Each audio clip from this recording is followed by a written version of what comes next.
There are so many lead generation strategies out there today, and as real estate agents, we should be proficient in all of them. But which one do we choose and where do we begin? So what I'd like to do in today's video is to walk you through the pros and cons of each one of these lead generation strategies and see which one might be the best fit for you. And also to talk about the benefits and the drawbacks of each one before you put any time, effort, or money into these strategies. So let's get started. Hey guys, it's me, Jacob Shireman, and welcome to our channel. If you haven't already hit the subscribe button, go ahead and give it a click, give us a thumbs up and show us some love, and hit that notification bell so you're notified of each time a video is released. So let's go ahead and dive into today's hot topic, which is lead generation. Realtors love to talk about lead generation strategies. They spend thousands of dollars a month because this is the lifeline of their business. And for me, lead generation can be broken down into two categories. You have your traditional lead generation, which is your old school methods or offline. And then you have your modern lead generation strategies, which would be your online methods. So let's go ahead and start with the traditional lead generation strategies. And first up would be door knocking. The objective to door knocking is to start a conversation and to get contact information. So basically you would go door to door and let them know about the homes that sold in their neighborhood, about how the prices are at an all-time high right now, and have they ever considered selling. And you also want to make sure whether they say yes or no, do they currently have a realtor that they would work with if they were to do a real estate transaction. And make sure when you get that contact information that you're getting that email address and letting them know, hey, I'm not going to spam you. I just want to be able to follow up with you. This is a great way to immediately get in front of people and start putting people in your database, especially when you don't have that sphere of influence. One of the best parts is it's free, right? The only thing it's costing you is a little bit of gas to go to that neighborhood and some time. So as a new agent or somebody with a low budget for lead generation, this could be a great way to get started, especially if you have no deals in the works and no one in your database. Now, some of the drawbacks to this are that you are in the elements, so you're subject to rain, snow, heat, and cold. And another drawback is that it takes a lot of time. And it's not scalable. So it's you going door to door by yourself, and it's hard to scale that beyond a certain aspect and to get in front of a lot of people at one time. However, it is a great way to get started. So let's move on to the next strategy, which is cold calling.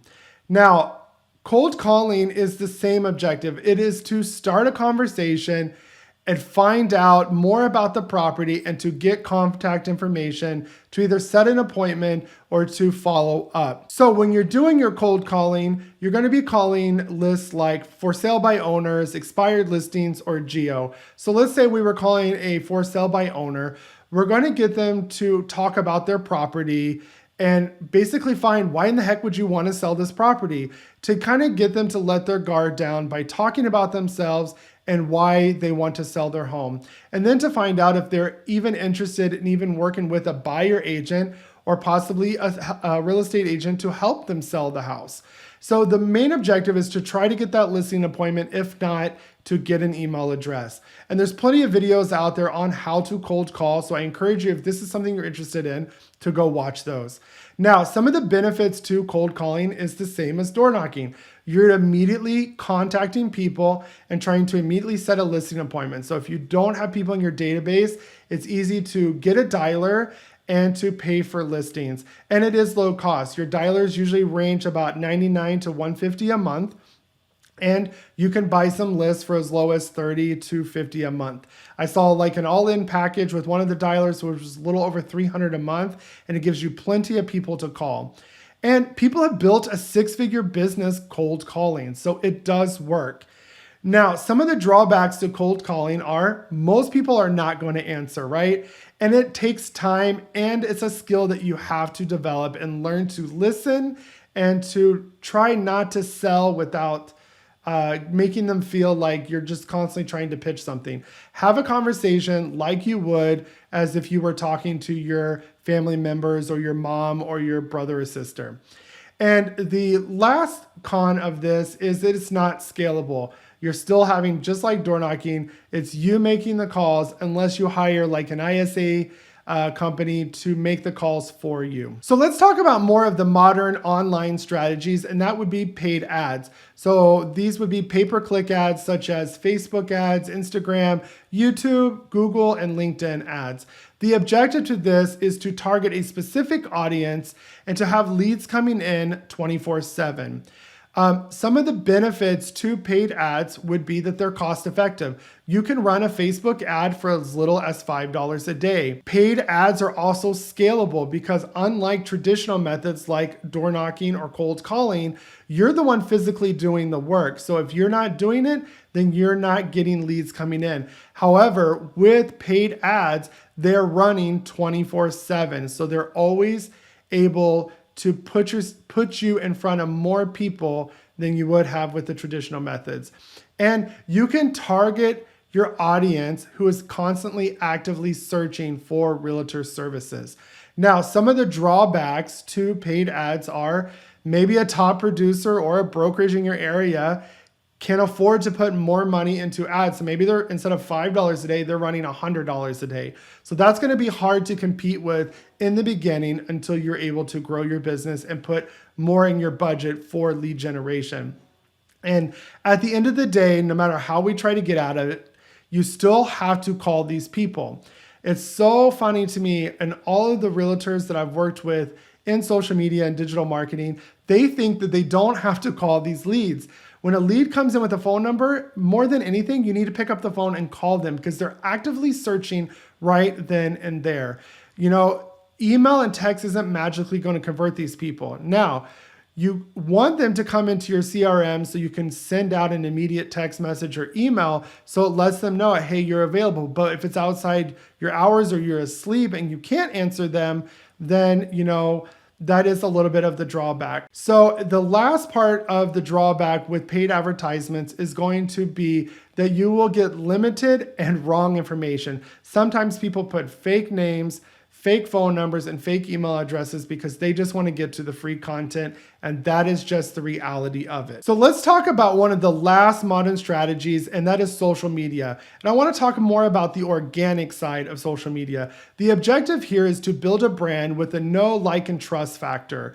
And the benefits to this is that you're building a long-term solid referral base, and people can get to know you. So as you're posting content about the area and content about your professional business. So some of the benefits to social media is that you're building a long-term solid referral base because people can get to know you as you're posting content. So as you're posting content about the area and posting content about your experience, people can get to know you and they can connect with you and see the authentic you.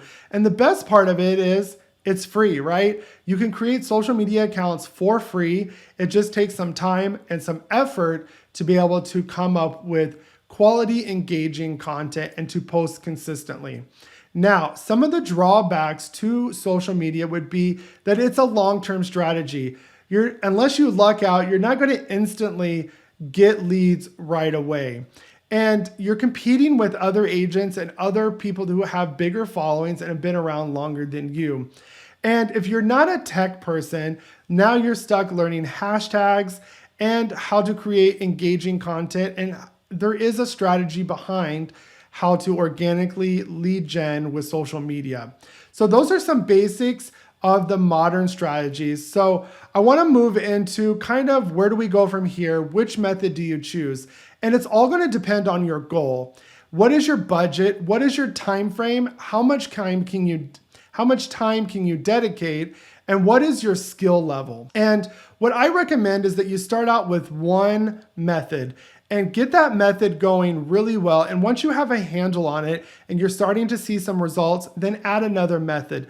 The mistake I see most people make is that they have the shiny object syndrome and they say, oh, this method works, but this one works too, and I could do this one. And I've fallen into that trap too. So whatever method you choose, give it some time, whether it's 30 days, 60 days, give it some time for it to work and perfect that lead generation strategy and skill. And then once you have a good grasp on it, move on to the next one and perfect that. Because for me, you want to be diversified in your lead generation methods, just like you would in your investments and your income. So all of your eggs aren't in one basket. Because if all of your eggs were in one basket, such as door knocking during the pandemic, guess what? You were shut down. But if you had some ads running and you're constantly posting to social media, that could pick up where the door knocking let down. And whatever you do, make sure it's measurable and that you are getting it into your CRM, because you don't want to waste, especially if you're paying for leads, you don't want to waste those. And once they're in your CRM, you can put them on a drip campaign and slowly nurture them and constantly send out a weekly email about things in your area. So if you have any questions, or maybe there's a topic you would love for me to cover, go ahead and put it in the comments below. And if you're interested in more lead generation strategies and how to do social media marketing, go ahead and reach out to me. My link tree is down there below with the link to my calendar. Schedule a one-on-one call and I will show you what we're doing differently here with our group at Agent Wolfpack and with eXp Realty. I would love to show you how we could possibly help grow your real estate business. So thanks for tuning in, and I'll see you next time.